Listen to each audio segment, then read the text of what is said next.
굿모닝 YTN 3부 이어갑니다. 경북 예천 내성천에서 집중호우 산사태 실종자를 수색하다 급류에 휩쓸려 실종됐던 해병대원이 야간 수색 도중 숨진 채 발견됐습니다.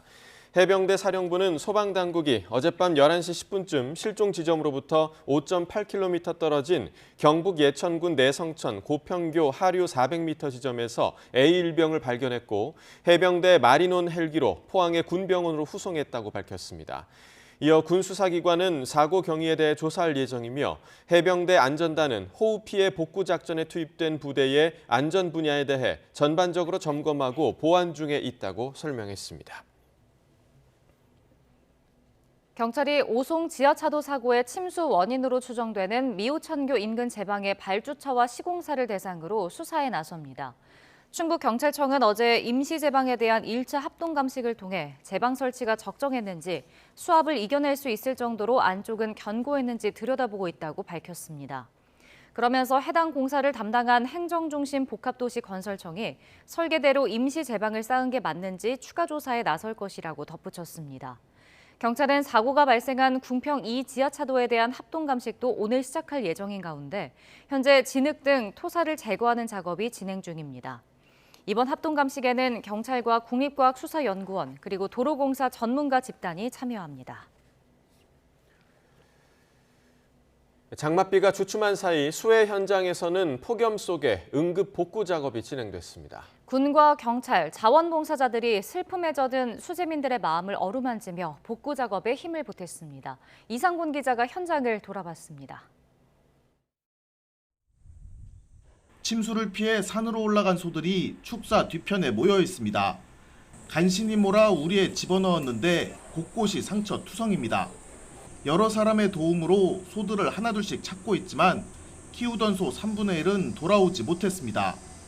안 이루어져서 답답하지 그냥 그래요. 그냥 속으로만 썩는 거예요. 그냥 눈물만 나고 누가 와서 말만 하면 눈물 다 앞을 가리는 거예요.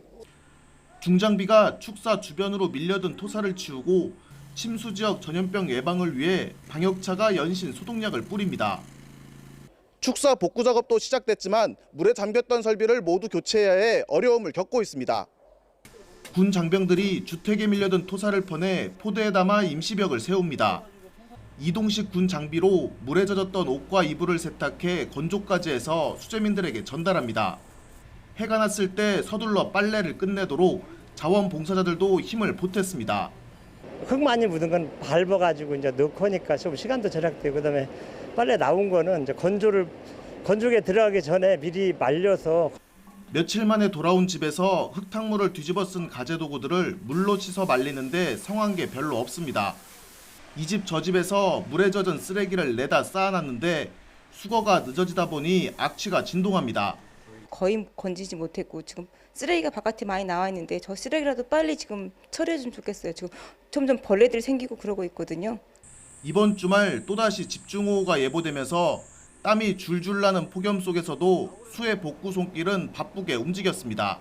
YTN 이상곤입니다. 전북 익산시는 집중호우 뒤 병충해 창궐을 막기 위해서 약 7천 농가가 보유한 16,000여 헥타르 논에 긴급 항공 방제를 시작했습니다. 전국 네 번째 쌀 생산지인 익산에서는 이번 폭우로 벼 재배 면적의 27%인 4,000 헥타르가 빗물에 완전히 잠겼습니다. 벼가 집중호우로 연약해진 상태에서 덥고 습한 날씨가 이어지면 잎도열병과 흰잎 마름병 등 병충해가 번질 수 있습니다.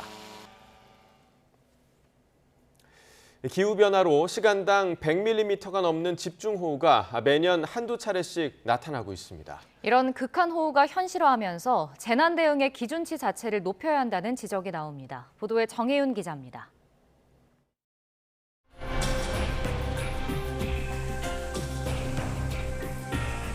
(2011년) 우면산 산사태, 지난해 수도권 집중호우와 한 달 만에 찾아온 태풍 흰남노. 시간당 100mm가 넘는 기록적인 호우가 쏟아졌습니다.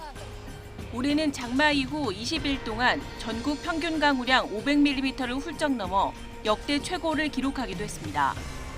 이전에 볼 수 없었던 극한 호우가 일상화하고 있는 겁니다. 최근 기후변화로 인해 남쪽으로부터 뜨거운 수증기가 북상하는 강도가 강해지고 찬공기의 강도도 강해지고 있습니다. 이 두 공기가 충돌하는 우리나라 부근에서는 강한 불안정으로 인해 강한 호우가 발생하는 빈도가 점차 증가하는 추세를 보이고 있습니다. 하지만 빨라진 기후변화에 비해 재난 체계의 대응은 한두 단계 뒤처져 있습니다. 현재 국가 기반 시설은 대부분 강수량 100년 빈도에 맞춰 설계돼 있습니다. 서울 기준 시간당 100에서 110mm 정도입니다. 하지만 최근 비는 이 기준마저 훌쩍 뛰어넘습니다. 30에서 50년 빈도가 적용된 지방 하천은 그만큼 더 취약해 큰 비가 오면 범람이나 제방 붕괴를 우려할 수밖에 없습니다. 기존에 우리가 이런 재난 관련 시설들이요, 30년 내 빈도라든지 또는 시설에 따라서 50년 빈도라든지 이런 거를 예측을 해서 그걸 대응할 정도의 어떤 대비책을 수립을 한다는 얘기죠. 근데 앞으로는 그러한 기준도 좀 상향시킬 필요가 있다라는 거죠. 기준을 높이고 새로 시설을 정비하려면 많은 시간이 소요됩니다. 따라서 그 전에 인명을 구할 수 있는 강제 대피령 제도의 도입이 시급하다는 주장도 제기됐습니다. 지하차도를 위험 지역에 대해서 비가 오면 사전 차단한다든가 정말 위험 지역에 대해서는 대피 명령을 내린다든가 이런 단 0.1%, 1%의 확률만 있더라도 그렇게 차단해야 되고 그거를 성숙하게 받아들이는 시민의식도 필요합니다. 기후변화를 넘어 기후위기 시대로 진입하며 갈수록 급증하고 있는 기상재난. 과하다 싶을 정도의 적극적인 정책과 빠른 대처만이 재산과 인명피해를 줄일 수 있는 방법입니다. YTN 정혜윤입니다. 이권 카르텔에 대한 보조금을 폐지하고 그 재원을 수해 복구에 투입해야 한다는 윤석열 대통령의 발언을 놓고 정치권이 날선 공방을 벌이고 있습니다. 혈세 낭비를 막자는 상식적인 발언이란 여당의 엄호에 야당은 이권 카르텔 때문에 폭우 피해가 났다는 거냐며 강하게 반박했습니다. 박기환 기자의 보도입니다. 더불어민주당은 이권 부패 카르텔에 대한 보조금을 전부 폐지하겠다는 윤석열 대통령의 언급은 한마디로 황당무계하다고 날을 세웠습니다. 수해와 아무 관련 없는 얘기를 불쑥 꺼내들었다는 겁니다. 재난 지원을 방안을 찾겠다. 이거는 아무 연관성이 없는 얘기인데 신중했으면 어땠을까 그런 아쉬움이 남습니다. 특히 기획재정부와 행정안전부에는 재난 때 사용하기 위해 각각 2조 8천억 원, 1조 원 규모의 재원이 준비돼 있다고 꼬집었습니다. 예산은 대통령의 호주머니 쌈짓돈이 아닌 만큼 정해진 법과 절차에 따라야 한다고 강조했습니다. 국가 예산이 대통령 호주머니 쌈짓돈이 아닙니다. 수재민들은 하루가 급한데 어느 세월에 그 돈으로 피해 복구를 한단 말입니까? 대통령이 재난 상황마저 정쟁의 소재로 삼고 있다고 공세 수위를 높였는데 국민의힘은 반박했습니다.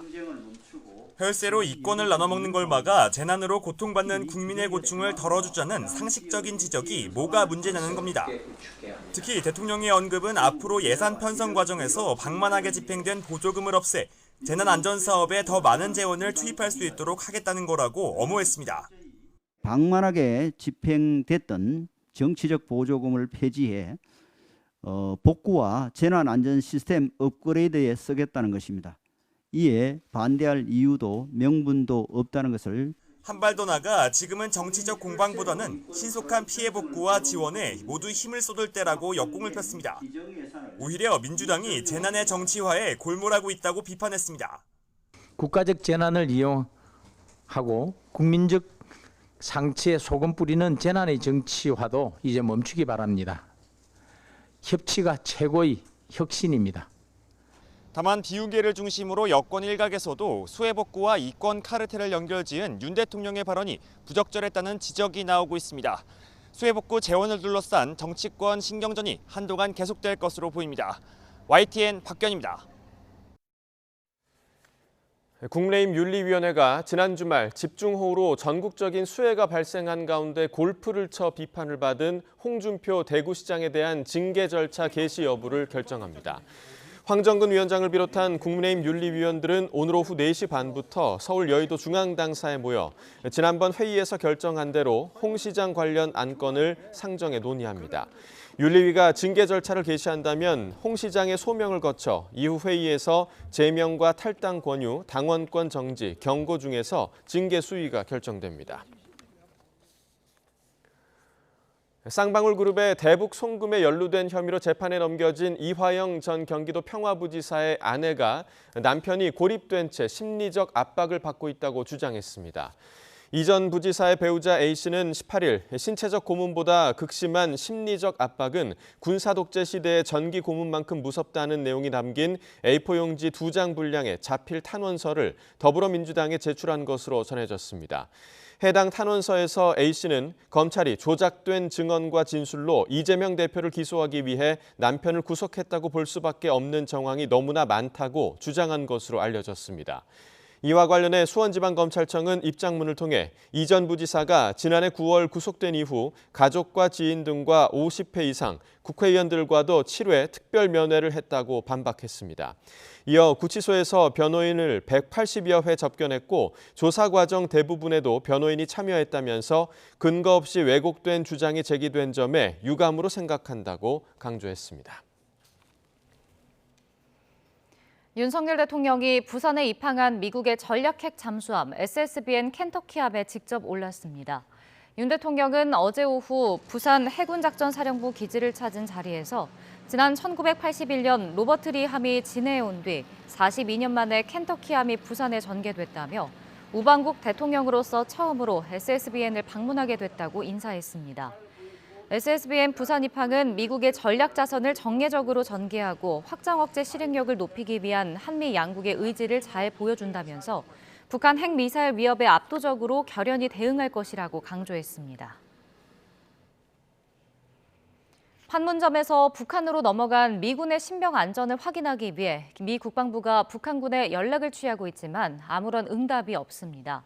미국 언론들은 북한이 월북한 미군을 협상 카드로 이용할 수 있다고 관측했습니다. 워싱턴에서 권준기 특파원입니다.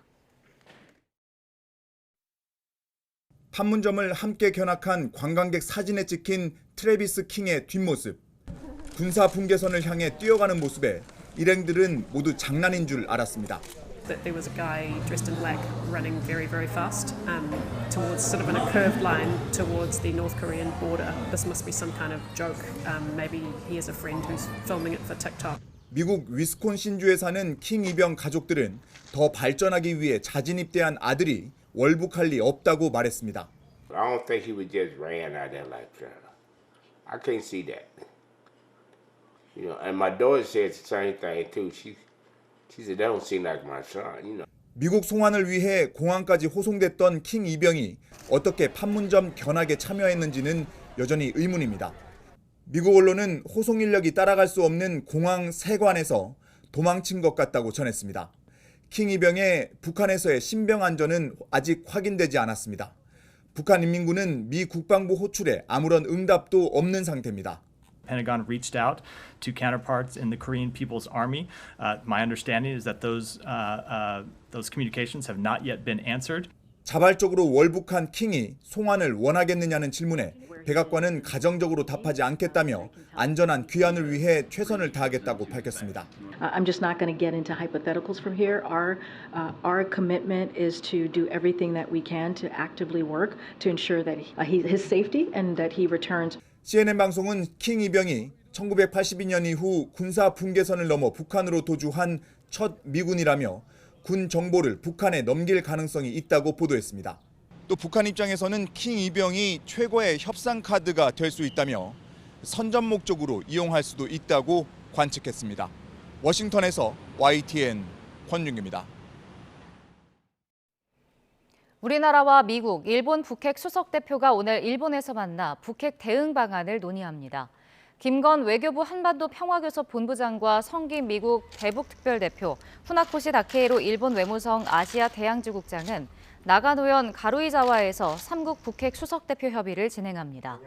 한미일 북핵 수석 대표의 대면 협의는 지난 4월 서울에서 열린 이후 약 석 달 만으로 최근 한반도 정세의 평가를 공유하고 대응책을 모색할 계획입니다.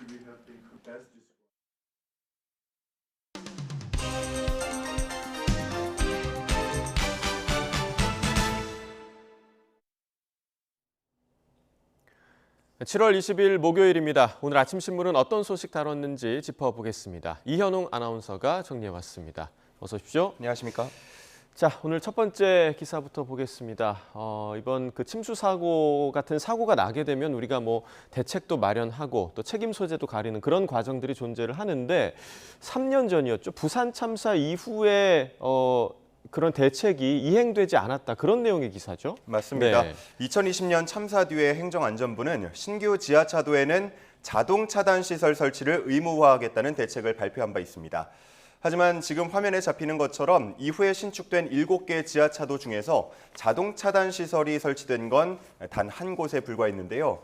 유일하게 설치된 곳은 부산 남구 문현동의 지하차도였는데 2020년 침수 사고가 발생한 곳에서 3.6km 떨어진 곳이었습니다.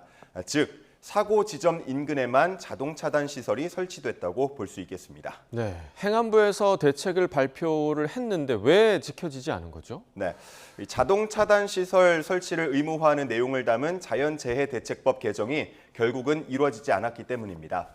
대신 관계 부처 간 협의를 거쳐서 국토부의 행정규칙에 이와 유사한 내용을 포함시키긴 했는데요. 처벌 조항이 없다 보니까 실효성은 떨어질 수밖에 없었습니다. 자동 차단 시설을 설치하려면 한 곳당 수억 원이 필요하게 되는데 지키지 않아도 그만이다 보니까 대부분은 설치되지 않았던 겁니다. 전문가들은 침수 사고를 막기 위해 가장 좋은 방법으로 여전히 자동 차단 시설 설치를 주장하고 있습니다.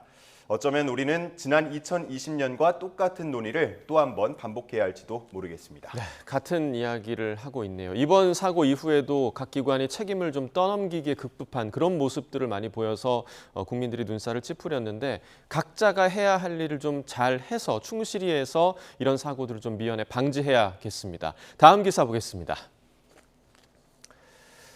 자, 다음은 경향신문인데요. 굉장히 큰 사진이 지금 나와 있네요. 지금 예천군에 있는 한 집의 가정집의 지금 모습인 것 같아요. 굉장히 좀 치우기가 어려운 모습인데요. 맞습니다. 네. 지금 나와 있는 이 벌방리를 포함해서 전국 곳곳에 수해를 입은 곳이 참 많습니다. 군인, 공무원, 자원봉사자들이 팔을 걷어붙이고 나서서 구슬땀을 흘리면서 피해 복구를 하고 있는 상황인데요. 집에서 냉장고나 세탁기, 장롱 등을 밖으로 꺼내 옮기고 또 비닐하우스 안팎에서는 흡착포를 이용해서 기름띠를 걷어내고 작업자들을 위해서 급식과 세탁 봉사에도 나서고 있지만 힘이 여전히 붙이는 상황이라고 합니다. 네, 많은 분들이 구슬땀을 흘려주고 계시지만 피해를 본 지역이 워낙에 넓다 보니까 이 손길이 미치지 못하는 것도 굉장히 좀 많을 것 같습니다. 또 주말에 또 비가 온다고 해서 굉장히 우려가 되는 상황이죠. 맞습니다. 네. 그러다 보니까 비가 잠시 그친 어제부터 오늘 그리고 내일까지 복구 작업에 더 속도를 내려고 하고 있습니다. 인터넷에 보니까 이번 주에 계획하고 있던 휴가를 포기하고 자원봉사를 하러 간다는 직장인의 글도 있었는데요. 또 자원봉사를 하고 싶은데 어떻게 신청해야 하냐라는 질문도 있었습니다. 현재 자원봉사 포털 등에 들어가면 봉사가 필요한 지자체에서 올린 자원봉사자 모집 공고들을 볼 수 있다는 점 참고하시면 좋을 것 같고요. 주말에 비가 또 내린다고 해서 참 걱정이 되는데요. 부디 추가 피해가 없길 바라고요. 자원봉사자를 비롯해서 피해 복구에 나선 모든 분들 늘 안전을 최우선에 두고 작업하시기를 바라겠습니다. 네, 자, 휴가 대신에 자원봉사를 간다라는 말이 굉장히 좀 마음에 남는데 우리 사회에 아직 온정이 많이 남아있구나라는 생각이 들고요. 안전한 피해 복구하시길 바라겠습니다. 자, 다음 기사 보겠습니다. 자, 다음은 조선일보 기사인데요. 지금 그림을 보니까 토끼 티셔츠와 굉장히 어울리지 않는 그런 어린이의 모습인 것 같아요. 교권 추락을 좀 우려하는 그런 기사죠. 맞습니다. 네. 지금 나와 있는 이 그림 아래 그래프가 하나 있는데요. 최근 5년 동안 학생 또는 학부모에게 폭행당한 교사의 수를 나타내고 있습니다. 2018년에 172명부터 작년에 361명까지 총 1,100여 명에 달했는데요. 비대면 수업 위주였던 코로나 때 잠시 줄어든 걸 빼면 꾸준히 증가하는 추세로 볼 수 있겠습니다.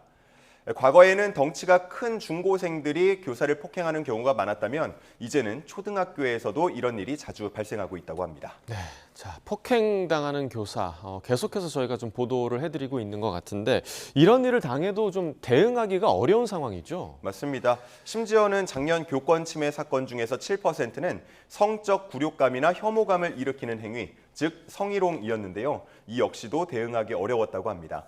이 이유들은 맞서서 대응했다가 오히려 아동학대로 고소를 당할까 두려워서라고 하는데요. 정당한 지도가 정서학대로 곡해될까 걱정하고 있습니다. 실제로 아동학대 혐의로 고소당하는 교사의 수도 늘고 있는 것으로 나타나고 있습니다. 이렇게 대응도 하지 못하고 피해만 본 교사들은 심리적 충격으로 휴직을 하거나 아예 교단을 떠나는 경우도 많은 것으로 나타나고 있습니다. 네, 사실 예전에는 상상할 수 없었던 일들이 지금 계속해서 좀 벌어지고 있는 상황인데 이 교권 추락과 관련해서는 정말로 좀 특단의 대책이 필요하지 않나 하는 생각을 해봅니다. 자, 다음 기사 보겠습니다. 자, 서울신문 기사인데요. 마약도 사람 지문처럼 추적을 한다. 마약에도 어떻게 이렇게 추적할 수 있는 그런 게 있나요? 네, 그렇습니다. 마약의 고유 물리적, 화학적 특성을 분석한 걸 마약 지문 이렇게 부르는데요. 예. 실제로 이를 통해서 원료 물질이나 제조 방법, 또 유통 경로에 대한 정보를 알아낼 수 있습니다. 마약 지문 감정이라고 부르는 과정이고요. 이런 마약 지문 감정은 수사에 중요한 단서들을 제공하곤 하는데 숨은 마약을 찾아내거나 유통 조직을 추적하는 데에 큰 도움이 되고 있다고 합니다. 자, 마약에도 지문이 있다. 좀 흥미로운 단어인 것 같은데 최근에 기술 발달과 함께 생긴 새로운 개념인가요? 그건 아닙니다. 예. 이게 꽤 오래전부터 활용돼 왔는데요. 우리나라에서는 대검이 지난 1997년 마약 유통 과정을 추적하기 위해서 마약 지문 감정 센터를 설치해서 운영하고 있습니다. 최근에 마약 범죄는 수법도 다양해지고 또 국가 간 경계도 허물어지면서 심각한 수준에 이르고 있는데요. 그러면서 마약 지문 감정 수요도 함께 늘고 있습니다. 검찰은 이와 관련해서 앞으로 국제 공조도 강화할 방침이라고 밝혔고요. 또 현재 대검찰청 과학수사부 소속 9명 정도가 이 일을 맡아서 하고 있는 걸로 전해지고 있는데 한 검찰 관계자, 향후에 중장기 연구 기획에도 전문 인력을 투입할 수 있도록 인력과 예산 지원이 절실하다고 말했습니다. 네. 자, 다음 마지막 기사 보겠습니다. 자, 마지막 기사는 한겨레 기사입니다. 자, 오늘부터 시작이 되죠. 호주 뉴질랜드 여자 월드컵이 시작이 되는데 우리 대표팀이 25일에 이제 첫 경기를 치르는데 꼭 이럴 때마다 이런 기사 굉장히 좀 많이 나오는 것 같아요. 숫자로 보는 월드컵. 근데 이게 공이 도대체 몇 개인가요? 예. 읽을 수조차 없는데 어떤 내용이죠? 0부터 1387억까지 이렇게 써 있습니다. 예. 이번 여자 월드컵과 관련한 흥미로운 내용이 담긴 숫자인데요. 먼저 0은 남자 월드컵에서는 브라질이나 아르헨티나 등 남미 국가들이 늘 우승 후보에 오르곤 하는데 여자 월드컵에서는 남미 국가가 우승한 적이 단 한 번도 없다는 내용을 담고 있습니다. 이번 월드컵에서도 3회 연속 우승을 노리는 미국이나 여자 축구 세계 4위 잉글랜드가 강력한 우승 후보로 꼽히고 있습니다. 자, 다음은 숫자 1인데요. 이번 월드컵은 사상 처음으로 32개 팀이 출전하는 대회입니다. 따라서 16강에 진출하기 위해서는 조에서 2위 안에 들어야 하는데 현재 우리가 속한 H조에서 피파 랭킹으로만 보자면 17위 대한민국이 2위 독일에 이어서 두 번째입니다. 그만큼 16강 진출 가능성에 대한 기대감을 키우는 거고요. 다음 숫자 2는 혹시 뭔지 아십니까?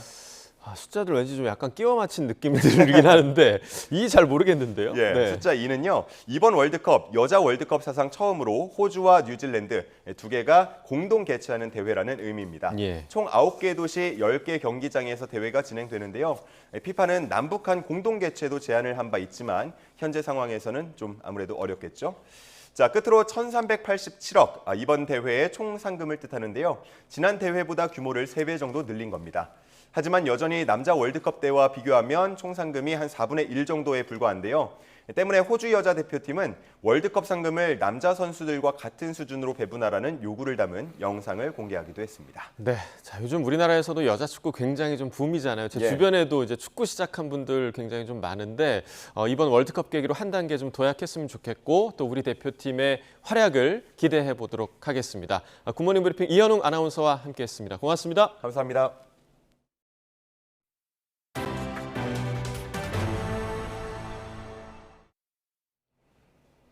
경찰이 출생 미신고 아동 가운데 소재가 확인되지 않은 800여 명에 대한 수사를 이어가고 있는 가운데 경기도 이천에서도 영아를 유기한 친부모가 입건된 것으로 파악됐습니다.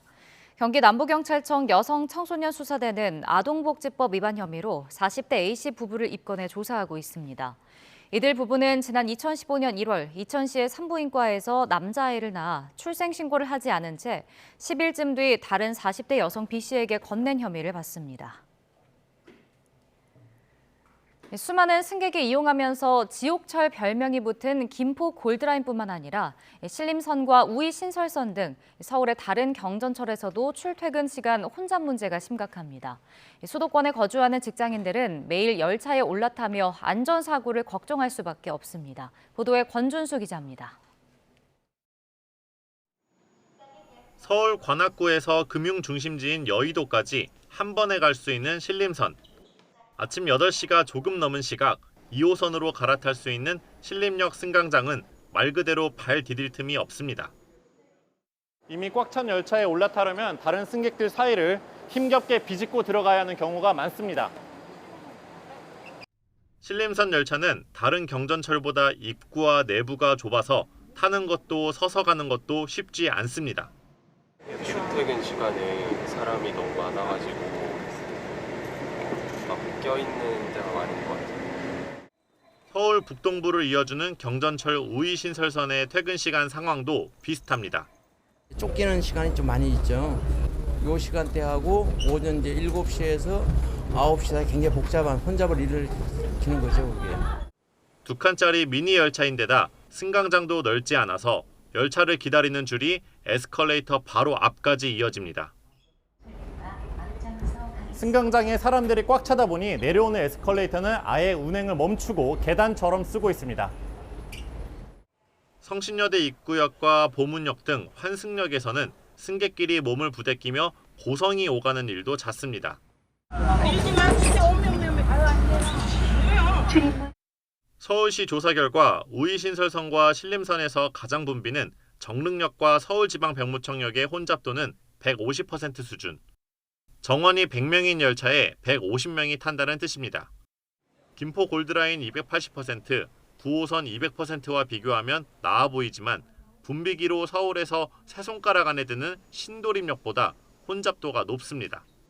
그러나 열차 칸수에 딱 맞춰 승강장을 설계한 거라서 혼잡도를 해결하기 위해 열차를 더 늘릴 수도 없는 실정입니다.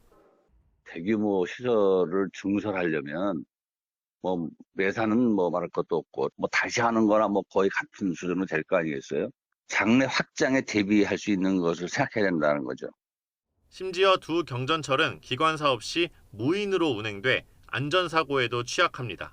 문이 자동으로 닫히는데 탈 때 사람이 끼는 경우가 많이 생겨가지고 그때 좀 걱정이 되더라고요. 애초에 성급히 경전철을 시공하다 보니 수요 예측에 실패했고 결과적으로 시민 안전과 편의는 뒷전으로 밀린 것이 아니냐는 비판이 나옵니다. YTN 권준수입니다. 부동산 중개 플랫폼을 이용해 5천억 원대 전세 사기를 저지른 일당이 검찰에 무더기로 넘겨졌습니다. 서울경찰청 금융범죄수사대는 무자본 갭투자 방식으로 전세 보증금을 가로챈 임대인과 매물 관리를 위탁받은 컨설팅 업체 대표 등 37명을 검찰에 송치했습니다. 이들은 지난 2021년 1월부터 2년 넘게 특정 부동산 중개 플랫폼을 이용해 임차인을 구한 것으로 조사됐습니다. 회원제로 운영되지만 공인중개사가 아니어도 글을 올릴 수 있는 이 플랫폼은 리베이트 금액이 공공연하게 올라와 있거나 전세 사기에 이용되는 키워드 공유가 가능해 일종의 허브 역할을 한 것으로 파악됐습니다. 잦은 호우에 올해 보리 생산량이 1년 전보다 1.1% 감소했습니다. 반면 마늘 생산량은 4년 만에 최대폭으로 늘었습니다. 통계청이 발표한 2023년 보리, 마늘, 양파 생산량 조사 결과에 따르면 올해 보리 생산량은 97,794톤으로 1년 전보다 1,042톤 감소했습니다. 양파 생산량은 117만 2,848톤으로 1년 전보다 1.9% 감소했습니다.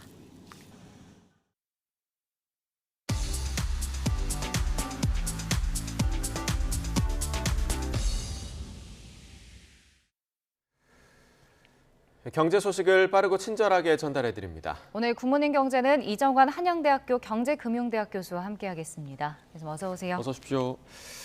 자, 올해 하반기부터 부실 대출 문제가 본격적으로 불거질 거다 이런 전망이 계속해서 나오고 있는데 은행권에서는 건전성 관리에 들어갔다 이런 소식도 들리더라고요. 금융당국도 본격적인 대비에 나서고 있죠. 이렇게 부실이 늘어날 것이라고 예측하는 데는 뭐 크게 세 가지 요인이 있습니다. 네. 첫 번째는 대출금리 같은 것들이 지금 안 떨어지고 있다, 오히려 올라가고 있는 상황이 보이고요. 이것은 사실 미국이나 유럽에서 기준금리를 계속 올리고 있고 한국은행 역시 이제 가계부채라든지 기업부채라든지 정부부채를 좀 줄여야 되는데 부채가 계속 줄지 않으니까 금리를 조금 높게, 그러니까 낮추지 않고 더 높은 상태에서 유지하는 이런 경향이 있거든요. 결국 금리가 높아지면 이자 부담이 커지게 되고 부실 위험이 되는 이런 경향 채널이 하나 있습니다. 두 번째로는 이제 경기가 그렇게 좋지 않다. 사실 지금 경제 성장률 전망치들이 떨어지고 있다라는 이런 이야기들 많이 하고 수출이 예전보다 잘 안 되고 있다라는 이런 이야기들이 많이 나오고 있는데 네. 그만큼 경기가 안 좋으니까 사실 경기의 여파에 따라서 수익이 줄어들게 되고 수익이 줄어들게 되면 또 빚을 갚기가 어려운 이런 사태가 발생하게 됩니다. 세 번째로는 이제 제도의 문제인데 사실 코로나19에 관련해서 뭐 중소기업이라든지 자영업자에 대해서 이제 이자 이연 같은 혜택을 줬는데 이것이 9월에는 종결된 게 거의 확실하거든요. 이렇기 때문에 이런 혜택 같은 것들 줄어들게 되면은 아무래도 이자 부담 같은 것들이 늘어나게 되고 이런 이자 부담을 갚지 못하게 되면은 결국 부실로 일어날 가능성이 있기 때문에 3분기, 4분기에 이어서 결국은 좀 부실 위험들이 늘어나는 것이 아니냐라고 평가를 하고 있고 실제 은행 서베이 같은 지수들 같은 것들, 은행 신용 위험 지수라고 말씀드리고 있는데 지수 같은 것들이 좀 올라가고 있는 상황이다라고 보시면 될 것 같습니다.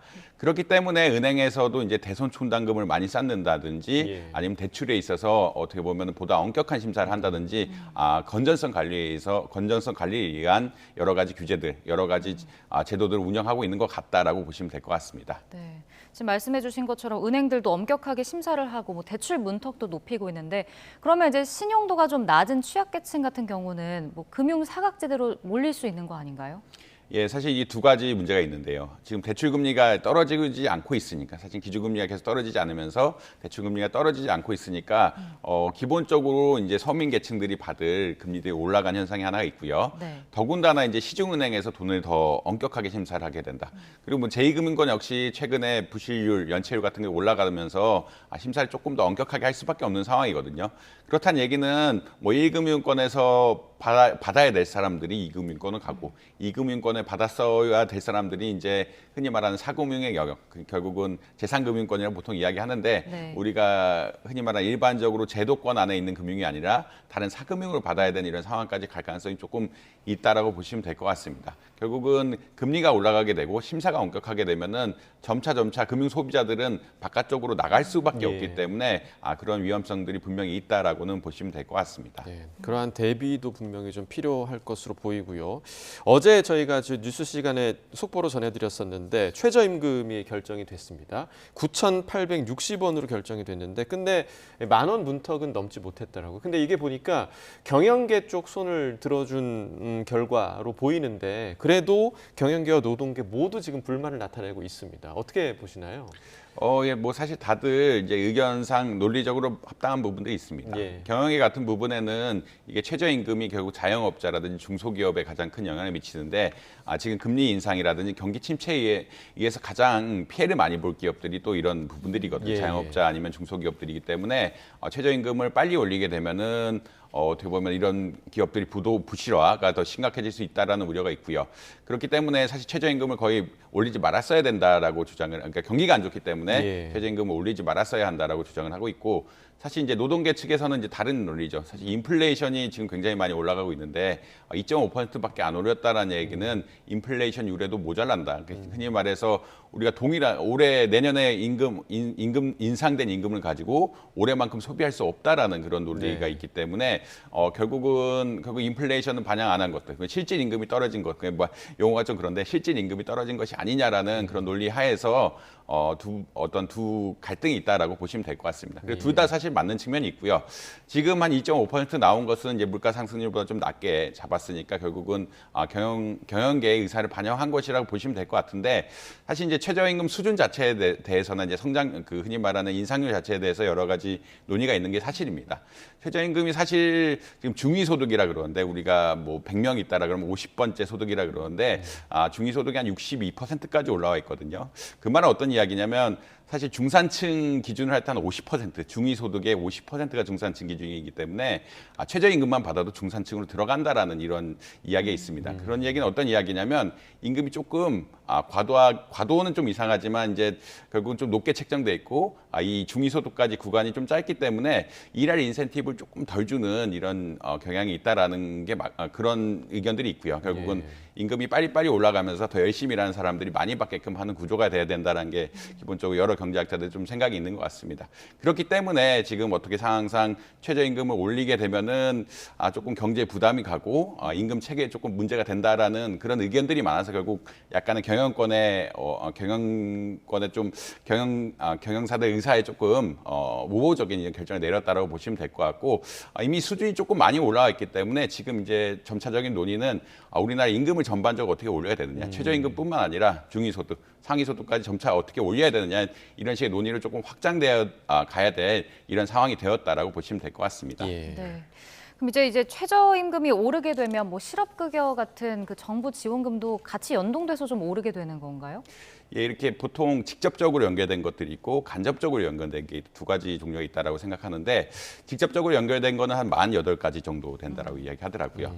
특히나 이제 고용보험 관련해서 아까 말씀해 주신 이제 실업급여죠. 실업급여의 최저 하한액이라 그러는데 결국 하한액 같은 것도 흔히 말하는 이 최저임금에 연동이 돼 있고요. 육아휴직에 해당하는 육아휴직 보조금 그런 거 역시 이제 최저임금에 연동돼 있다라고 보시면 될 것 같습니다.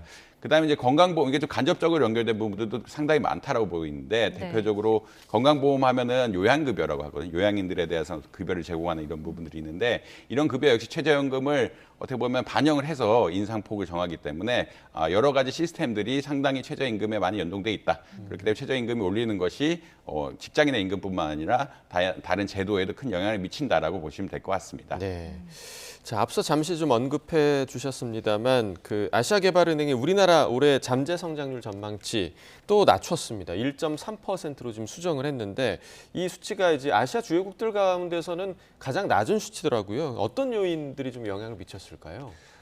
사실 이제 올해 초만 해도 올해 시작할 때 우리나라 경제 성장률이 2% 혹은 조금 경기가 안 좋으니까 1.8, 9% 이런 이야기를 많이 했거든요. 근데 이제 여러 기관들, 국책기관이라든지 아니면 ADB 같은 국제기구들 발표할 때마다 경제 성장률이 좀 떨어지고 있습니다. 계속 지속적으로 떨어지는 양상을 보이고 있는데 이런 것은 우리나라 경기가 안 좋은 현실이 반영되고 있다라는 게 사실 맞는 것 같고요. 크게는 수출이 가장 문제다라고 보시면 될 것 같습니다. 결국은 상반기 경제 성장률이란 것은 상반기, 하반기가 합쳐서 정해지는 것인데 상반기의 실적이 좋지 않았거든요. 실적이 좋지 않았다는 것이 결국은 수출이 늘지 않으면서 특히나 중국의 리오프닝 효과가 이렇게 확연하게 나타나지 않고 중국의 수요가 늘지 않으면서 우리가 이제 중간재를 수출하는 이런 역할들이 많이 감소가 되고 특히나 반도체 부분에서 수출이 많이 줄었다는 이야기를 하면서 수출 부분의 감소가 결국은 경제 성장률 감소로 직접적으로 이어지는 것이 아니냐라고 보고 있고요. 사실 이게 중국이 또 빨리 살아나야 되는데 하반기에도 그렇게 빨리 살아날 것 같지 않다라는 그런 의견들이 많이 나오고 있거든요. 최근에 부동산이 안 좋다, 미중 갈등이 더 심각해지고 있다 이런 논의들이 나오면서 빨리 살아나고 있지 않으니까 중국 경제에 대한 의존도가 높은 한국 경제의 이제 하반기 전망 역시 그리 밝지 않다라는 그런 의견들이 반영된 것 같습니다. 그렇기 때문에 우리나라가 어떻게 보면 중국 의존도가 높기 때문에 다른 나라들에 비해서 이제 일본이라든지 대만이라든지 비해서 오히려 성장률 전망치가 조금 낮게 잡힌 그런 경향이 있다라고 보시면 될 것 같고요. 결국은 이제 이런 의존도를 끊고 향후에 흔히 포트폴리오 다각화라고 이야기하는데 우리나라 다각화 같은 것들을 통해서 이런 리스크 요인들을 해결하고 경제 성장률을 다시 올려야 되는 우리가 과제를 떠안았다라고 보시면 될 것 같습니다. 네.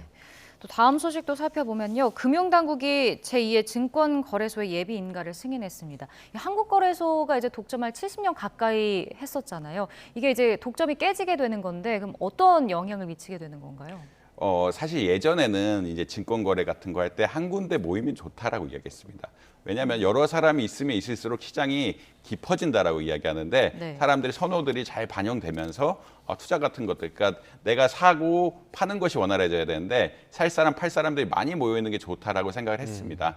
근데 이제 사실은 온라인이 발전이 되면서 거래소에서 모여서 한다라는 개념 자체가 조금 희미해지고 있고요. 그렇다는 얘기는 다른 경쟁 업체의 도입을 통해서 거래소 수수료라든지 이런 혹은 거래 속도 같은 것들을 개선할 수 있지 않느냐, 경쟁 체제를 만들어서 이런 것들을 개선해야 된다는 논의가 나오면서 이제 대체 거래 시장이 지금 어떻게 보면 1차 인가를 받았다라고 보시면 될 것 같습니다. 네. 넥스트레이드라는 업체가 이제 1차 인가를 받았는데 18개월쯤, 1년 6개월쯤 지나서 이제 2차 인가를 받을 거라고 이야기하고 있는데, 결국은 이런 새로운 거래소를 통해서 금융 소비자들이 보다 빠른 거래, 보다 쉬운 거래를 하게끔 어떻게 도와주는 이런 방식을 할 거라고 생각을 하고 있고요. 물론 지금은 아마 주식만 거래될 거라고, 그리고 주식과 관련된 여러 가지만 거래될 거라고 생각하고 있는데, 대체 거래소에서 어떻게 보면은 수익성을 높이기 위해서 혹은 여러 가지 이제 금융시장의 발전을 위해서 흔히 말하는 코인, STO 같은 것들도 거래할 수도 있지 않을까라고는 생각을 하고 있는 것 같습니다. 그러니까 결국 대체 거래소를 세워서 한국 거래소가 하지 못하는 것들도 일부 반영을 하고 한국 거래소와 이제 경쟁을 통해서 수익성 그리고 그러니까 소비자들의 어떠한 편익을 늘리는 이런 과정들이 있지 않을까라고 많이 평가를 하고 있습니다. 네. 자, 마지막으로 해외 증시 상황 알아보겠습니다. 이번 주에 내내 뉴욕 증시 상승 마감을 계속하고 있더라고요. 사실은 가장 중요한 건 실적입니다. 예. 지금 S&P 500이 500개 회사인데 결국은 지금 계속 2분기 실적들이 나오고 있거든요. 2분기 실적들을 보니까 78% 이상이 예측치보다 높게 나왔다라고 이야기하고 있습니다. 네. 그 말은 어떤 이야기냐면 미국 경기가 하강을 하고 있지만 흔히 말해서 경착륙 시나리오는 안 오고 회사 기업들이 줄도산이 나면서 금융업이 위기가 오고 이런 시나리오를 가진 게 아니라 결국은 경기가 나빠지고 있긴 하지만 예측보다는 잘 나오면서 경기가 연착륙하지 않을까라는 시나리오들이 좀 활성화되고 있고요. 그렇기 때문에 소비재들이 많은 다우존스 같은, 그러니까 다우존스 지수가 30개의 어떤 큰 기업들로 구성이 되어 있는데 이런 기업이 지금 8일 연속으로 오르고 있거든요. 그 다우존스 지수가 8일 연속 오르고 있다는 얘기는 경착륙 가능성이 떨어지고 있고 실제로 연착륙을 하면서 소비가 그렇게 줄지 않을 가능성이 높아지고 있다라는 그런 사실의 반증이다라고 보시면 될 것 같습니다. 이제 이 기준금리 요인이라면 나스닥 같은 것들이 훨씬 많이 올랐어야 되는데 그러지 않고 이런 어떤 사람들의 기대감, 연착륙에 대한 기대감이 형성이 되고 이런 것들이 주가에 반영되고 있는 것들이 아니냐 이렇게 평가를 드릴 수 있을 것 같습니다. 네, 알겠습니다. 굿모닝 경제 오늘 여기까지 듣겠습니다. 이정환 교수와 경제 이야기 나눠봤습니다. 고맙습니다.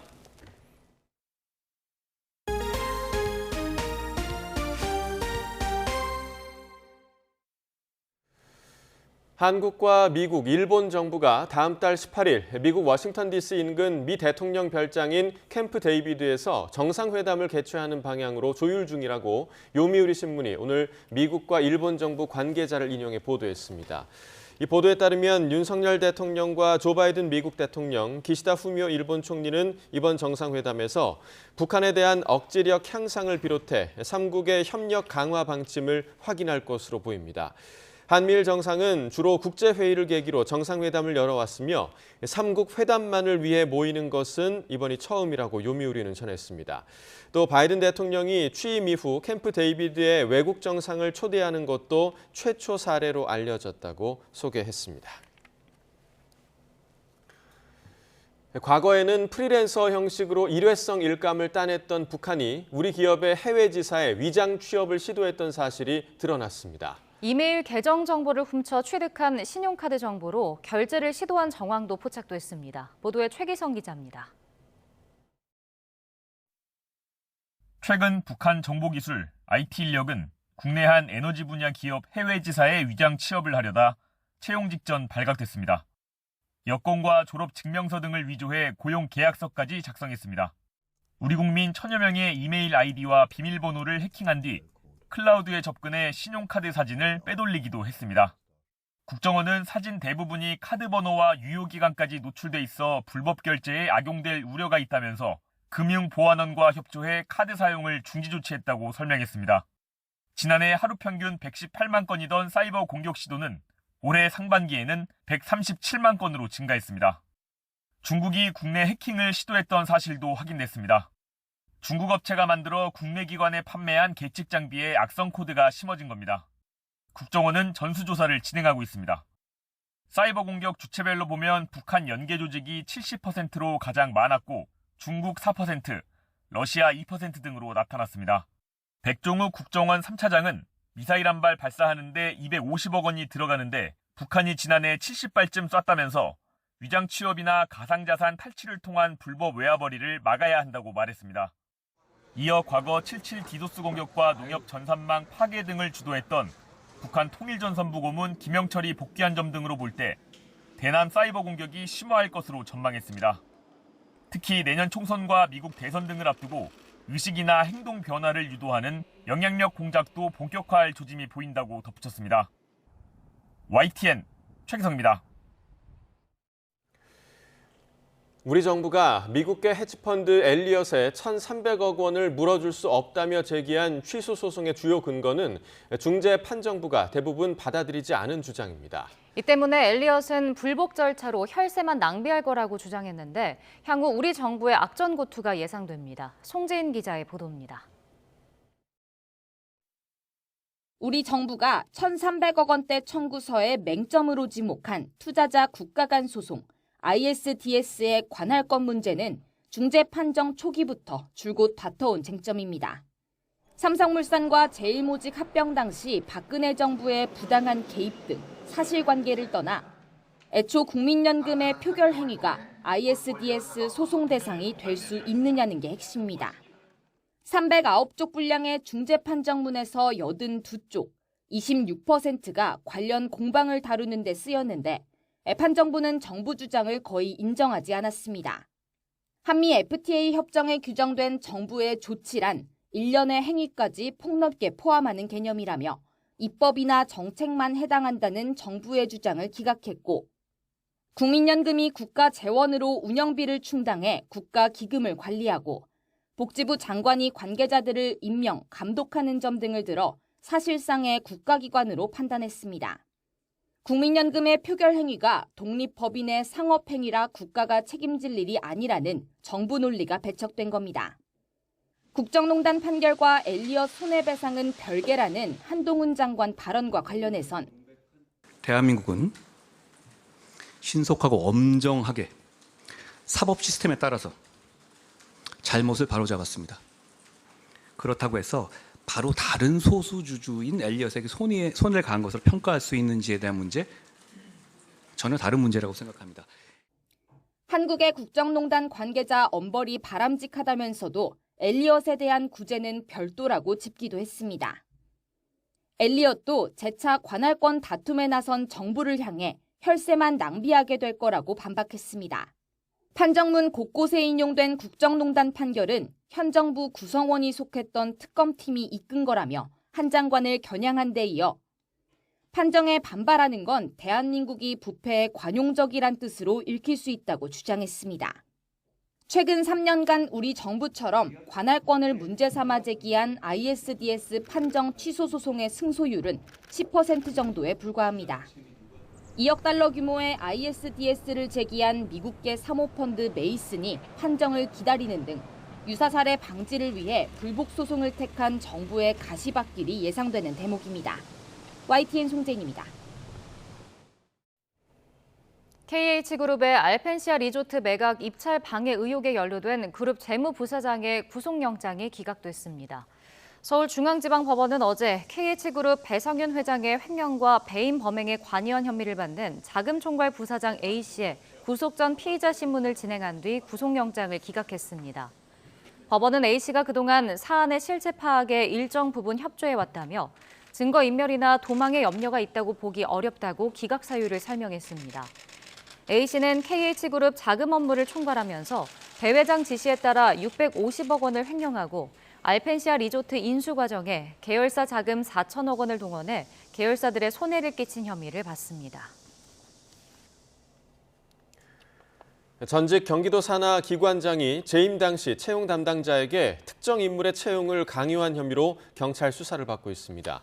경기 수원 중부경찰서는 전 경기도 여성가족재단 대표이사 A씨를 지난달 강요 혐의로 입건했습니다. A씨는 재단 대표로 일하던 2020년 8월 채용 담당자에게 B씨를 재단 전문 강사로 채용하라고 여러 차례 강요한 혐의 등을 받습니다. 대마를 사들이고 판 혐의로 재판에 넘겨진 전직 경찰청장의 아들이 2심에서도 징역형의 집행유예를 선고받았습니다. 서울고등법원은 1심에서 징역 1년에 집행유예 2년을 선고받은 김모 씨의 선고 공판에서 김 씨와 검찰의 항소를 모두 기각했습니다. 재판부는 시중에 유통할 목적으로 대마를 매수한 것으로 보이지 않는다며 수사에 협조하고 자수한 점을 고려했다고 밝혔습니다. 수도권 일대 무인 점포에서 결제 기기를 부수고 현금을 훔친 중학생들이 잇따라 경찰에 붙잡혔습니다. 인천 서부경찰서는 절도 혐의로 중학교 1학년 A군과 B군을 수사하고 있습니다. 이들은 지난 16일에서 18일 밤 인천시 서구에 있는 무인 점포 2곳에서 무인 결제 기기를 훼손하고 현금 5만 원 이상을 훔친 혐의를 받습니다. 경기 부천 오정경찰서도 특수절도 혐의로 중학교 2학년 C군을 수사 중입니다. C군은 지난 17일 11시부터 18일 새벽 3시쯤까지 김포 일대 무인 점포 4-5곳을 돌며 가위로 무인 결제 기기를 부수고 현금 130여만 원을 훔친 혐의를 받습니다. 오늘 새벽 4시 10분쯤 광주 광산구 장덕동에 있는 11층짜리 종합병원 6층에서 불이 났지만 스프링클러가 작동하면서 10분 만에 꺼졌습니다. 이 불로 입원 환자와 의료진 등 100여 명이 대피했고 다행히 다친 사람은 없는 것으로 파악됐습니다. 소방당국은 6층 입원실에 있는 천장형 에어컨에서 불이 난 것으로 보고 있습니다. 흑해 곡물 협정을 중단한 푸틴 러시아 대통령이 러시아에 대한 주요 제재가 풀리는 것을 조건으로 협정 복귀 가능성을 열어놨습니다. 이런 가운데 지난달 24일 반란 중단 이후 행방에 묘연했던 바그너 그룹 수장 프리고진이 처음으로 벨라루스에서 모습을 드러냈습니다. 보도에 이상순 기자입니다. 러시아는 지난 18일 흑해 곡물 협정 중단 이후 곧바로 강공을 펼쳤습니다. 수송선에 대한 공격 협박을 되풀이하면서 실제로 항구 도시 오데사에 연이틀 공습을 퍼부었습니다. які були атаковані. Сьогодні зберігалося близько мільйона тонн продовольства. Саме той обсяг, який вже давно мав би бути доставлений в країни-споживачі в Африці, в Азії. 그런데 푸틴 러시아 대통령이 조건부지만 협정 복귀 가능성을 시사했습니다. А главное, именно реализованы все, без исключения, ранее согласованные принципы участия России в этой сделке. 복귀 조건은 러시아 농업은행의 국제은행 결제망 재연결 등 러시아에 대한 주요 제재의 해제입니다. 물론 서방 측의 수용 가능성은 거의 없습니다. That Russia is using food as a weapon of war, not just against the Ukrainian people, but against all the people in the world, especially the most underdeveloped countries who depend on grain from the region. 이런 가운데 바그너 그룹 수장 프리고진은 자신의 공식 텔레그램에 벨라루스에 도착한 용병을 환영하는 동영상을 공개했습니다. Вы сделали для России очень много.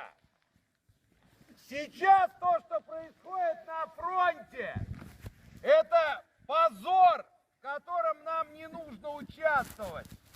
야간 촬영이라 얼굴이 보이지는 않지만 음성과 외모의 윤곽을 보면 프리고진으로 추정됩니다. 지난달 24일 무장반란 중단 이후 프리고진의 소재가 드러난 건 이번이 처음입니다. YTN 이상순입니다. 지구촌 곳곳이 유례없는 폭염에 시달리면서 각국이 대책 마련에 고심하고 있습니다. 특히 휴가철을 맞아 관광객이 몰려들고 있는 유럽은 초비상이 걸렸습니다. 김선희 기자가 보도합니다. 이탈리아 로마의 시내 한복판. 약국 표지판의 현재 온도는 46도입니다. 하지만 유명 관광지마다 각국에서 날아온 관광객들로 발 디딜 틈이 없습니다. 관광객들은 찌는 듯한 날씨에도 물을 얻기 위해 긴 줄을 섰습니다. Vabbè, siamo arrivati da poco e effettivamente fa caldo e l'acqua aiuta, ecco. Poi insomma fresca e una bottiglia riutilizzabile. 50도에 육박하는 살인적인 더위에 관광객들의 안전사고도 늘어나고 있습니다. È tanta roba, tanto caldo, tanto non siamo abituati, non è che veniamo dal Piemonte. Fa caldo lì, ma non come qui è veramente allucinante. 스페인과 프랑스 등 유럽의 주요 관광지도 대부분 40도 안팎의 폭염이 이어지고 있는 상황. 야외 활동과 이동이 많은 관광객에게 더 큰 위험이 될 수밖에 없습니다. 유럽 각국은 관광객들 보호 조치에 나섰습니다. 이탈리아는 관광명소 곳곳에서 물병 등을 나눠주고 그리스는 아크로폴리스에서 관광객이 쓰러지자 이곳을 일시 폐쇄하기도 했습니다. 영국과 스페인 등도 한낮에 실내에 머물도록 당부하는 한편 곳곳에 쉼터를 설치했습니다. 하지만 이탈리아에서만 탈수 증세로 응급실에 실려오는 환자가 20% 늘어나는 등 온열 환자는 꾸준히 증가하고 있습니다. E l'Italia svetta in questa triste classifica con 18.200 decessi prematuri nel 2022 dovuti al caldo e alle ondate di calore. 폭염과 산불 등 극단적인 기상이변이 잦아지면서 여행 성수기도 조금씩 바뀌는 분위기입니다. 전통적인 여름 휴가는 7월과 8월이지만 4월이나 5월, 9월과 10월로 확대되고 있습니다. 또 관광객들이 몰리는 서유럽을 피해 북유럽으로 눈을 돌리는 여행객도 조금씩 늘고 있습니다. YTN 김선입니다. KBO는 상벌위원회를 열어 선수단에서 가혹행위와 폭행을 저지른 SSG 2군 이원준 선수 등 3명에 대해 출장 정지 징계를 결정했습니다. 훈련 휴식 시간 중 야구 배트로 특정 선수의 허벅지를 때리는 등 가혹행위를 한 이원준 선수에게는 72경기 출장 정지를, 체벌에 동참한 이거연, 최상민 선수에게는 각각 30경기 출장 정지 징계를 내렸습니다. KBO는 SSG 구단에 대해서는 사안을 인지한 직후 KBO 클린 베이스볼 센터에 신고하고 적극적으로 후속 조치에 협조한 점을 고려해 경고 조치했습니다. 국내 연구진이 일반 언어로 된 비행 조종법을 이해한 뒤 직접 조종까지 하는 인간형 파일럿 로봇 파이봇을 개발했습니다. 카이스트 심현철, 주재걸, 윤국진, 김민준 교수 공동연구팀은 인공지능과 로보틱스 기술을 적용해 기존 항공기를 개조하지 않고도 직접 항공기를 사람처럼 조종할 수 있는 파일럿 로봇 파이봇을 개발했다고 밝혔습니다. 걸그룹 뉴진스의 미니 2집 선공개곡 슈퍼샤이가 빌보드 메인 싱글 차트에 진입하며 자체 신기록을 세웠습니다. 빌보드 최신 차트에 따르면 뉴진스의 슈퍼샤이는 메인 싱글 차트인 핫백의 66위에 오르며 전작인 OMG 최고 순위인 74위를 넘어섰습니다. 전국 대부분 지역에 폭염주의보가 발효 중인 가운데 오늘도 무더위가 기승을 부리겠습니다. 서울에는 올해 첫 폭염 경보도 내려졌는데요. 오늘 서울의 한낮 기온은 33도, 남부지방도 대구가 33도까지 오르겠고요. 습도가 높아서 더위 불쾌감도 심하겠습니다. 이번 더위는 금요일인 내일까지 이어질 전망입니다. 오늘 전국이 대체로 맑겠습니다. 다만 오후에는 대기가 불안정해지면서 강원과 남부 내륙 곳곳에 소나기가 지나겠는데요. 비의 양은 5에서 40mm가 되겠고 곳에 따라 벼락과 돌풍을 동반하는 곳도 있겠습니다. 현재 기온 살펴보겠습니다. 서울 24.5도, 부산과 울산 22.2도로 출발하고 있습니다. 오늘 낮 기온은 서울과 춘천, 광주와 대구 모두 33도까지 오르겠고요. 그 밖의 지역도 습도가 높아서 체감 온도가 33도를 웃도는 곳이 많겠습니다. 낮 동안에는 볕이 강해서 자외선과 고농도 오존에 주의하셔야겠습니다. 내일까지는 무더위 속 내륙 곳곳에 소나기가 지나겠고요. 주말에는 장마전선이 다시 내륙으로 북상해 전국에 많은 비를 뿌리겠습니다. 이번에는 중북부 지방에 극한 호우가 예상돼 철저한 점검과 대비가 필요하겠습니다. 오늘 아침까지 중부 내륙과 해안가를 중심으로는 안개가 짙게 끼겠습니다. 출근길 교통안전에 각별히 유의하시기 바랍니다. 지금까지 YTN 원희다입니다. 네, 이상으로 목요일 굿모닝 YTN 마칩니다. 잠시 후 뉴스라이더가 방송됩니다. 시청해주신 여러분 고맙습니다.